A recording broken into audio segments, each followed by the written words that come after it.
అనిపిస్తుంది.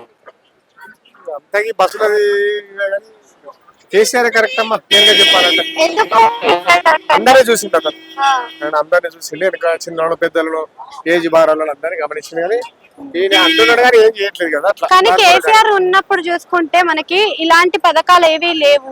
అంతేకాకుండా ఇప్పుడు ఖజానా కూడా ఖాళీ చేసి వెళ్ళిపోయాడు అని అంటున్నారు. మళ్ళీ ఏమంటారు? కరెక్ట్ అనుడు ఆయన అంటున్నాడు ఖజానా లేదు అని ఏం లేదు డబ్బులు లేవు అంటున్నాడు. కానీ ఆ, ఈ అందరికి చెప్తా ఉన్నాడు ఒకటే. సన్న బియ్యం కూడా ఇస్తుండే కదా మరి. అదే సెంట్రల్ గవర్నమెంట్ ఇచ్చేటి వెళ్ళంటే కదా. ఆ, ఆ, రేవంత్ కేసీఆర్ ఉన్నప్పుడు చాలా రోజుల నుంచి చెప్పిండు కదా సన్న బియ్యం ఇస్తాం అని, కానీ ఇయ్యలేదు. కానీ ఇప్పుడు సన్న బియ్యం ఇస్తాం, మరి మంచిదే కదా.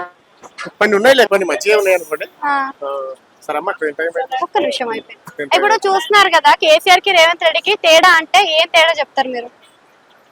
ఈయన అన్ని లేని చెప్తా ఉంటాడు. అయితే కావు అని తెలిసినా కూడా అయితే ఏం చెప్తా ఉంటాడు. ఇప్పుడు హెచ్సియు ఇష్యూ అవుతుంది కదా, మరి 400 ఎకరాల గురించి మీరు ఏం చెప్తారు?